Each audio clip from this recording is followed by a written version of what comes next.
Dans la même méthode, on peut dimensionner également le palier des repos ou carrément la paillasse de l'escalier. Après avoir dimensionné la dalle d'habitation, la plus chargée, maintenant nous allons voir ensemble avec moi comment on va donc trouver rapidement le palier des repos le plus chargé afin de les dimensionner. C'est un palier, ça peut être soit un palier des repos, un palier d'arrivée, mais le principe de dimensionnement reste le même, rien ne change. OK? Parce que ça reste tout simplement une dalle ou un panneau. Alors, là maintenant, ce que je vais faire ici, je vais procéder de la même façon. Maintenant, je vais trouver rapidement d'abord l'escalier le plus chargé, c'est-à-dire pour les cas précis, ça sera soit la paillasse ou bien soit le palier des repos tout comme palier d'arrivée. Et ensuite, je vais rapidement le dimensionner. Mais ça reste tout simplement une dalle parce que c'est un panneau.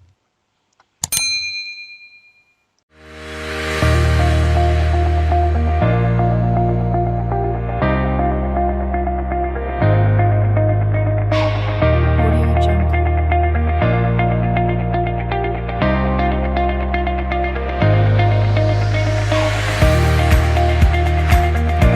Audio Jungle. Audio Jungle. Audio Jungle.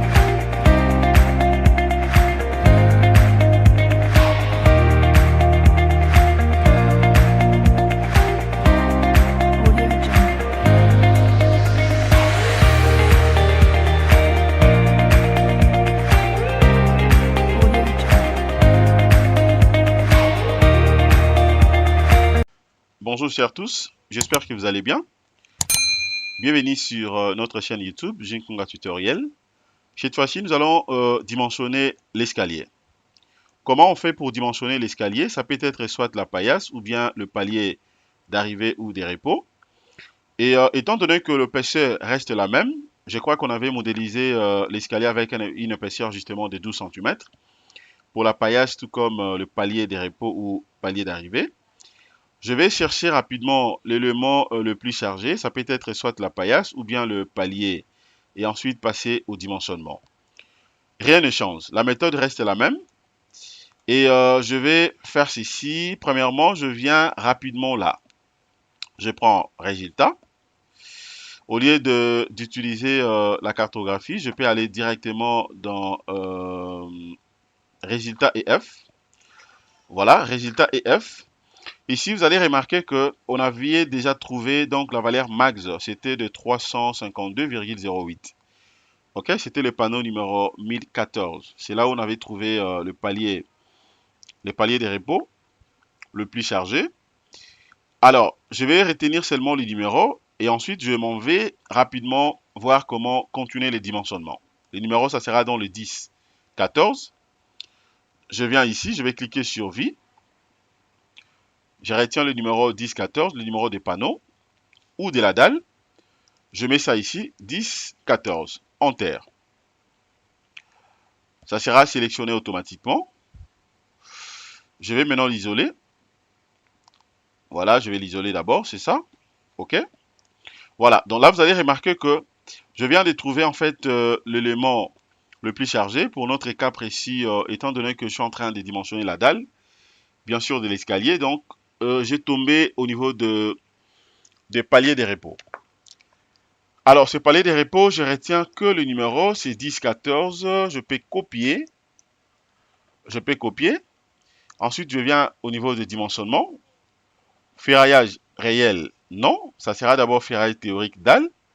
Je commence toujours par le paramètre réglementaire. Je clique là.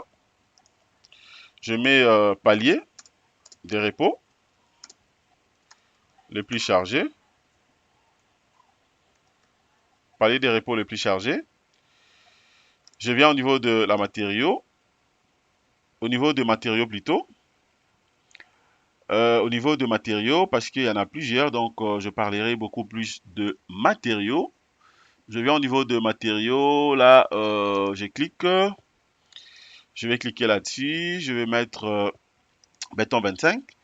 Comprenez, hein, ce que je viens de dire là, c'est pas la matériau, on dit bien sûr le matériau. Donc c'est l'abscisse. Et poids volumique, ça sera dans le 2500. Je confirme ça. Haute adhérence, ici je vais prendre 400 toujours. Ainsi de suite. Et puis j'ajoute, je ferme, je vais cocher. Ça doit être sélectionné. Voilà, je vais cocher et j'applique. Je patiente. OK. Voilà, après c'est tout. C'est tout. Le reste, c'est très simple. OK? Alors là, maintenant, s'il faut dimensionner, vous allez commencer toujours par le ferraillage théorique. OK? Comme on avait fait. Ferraillage théorique dalle voile. Voilà, je vais patienter. Je vais juste vous montrer quelques éléments là. Parce que le dimensionnement n'est pas du tout compliqué. Il faut encore l'isoler. Il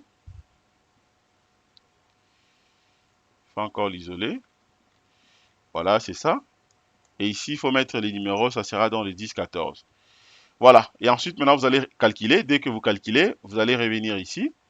Prenez ferraillage réel élément béton armé jusqu'à tel point que vous allez le dimensionner. Voilà, donc c'est comme ça que vous allez dimensionner également l'escalier pour les cas de palier de repos. Merci les amis, tout est simple, tout est facile. Excellente journée, au revoir.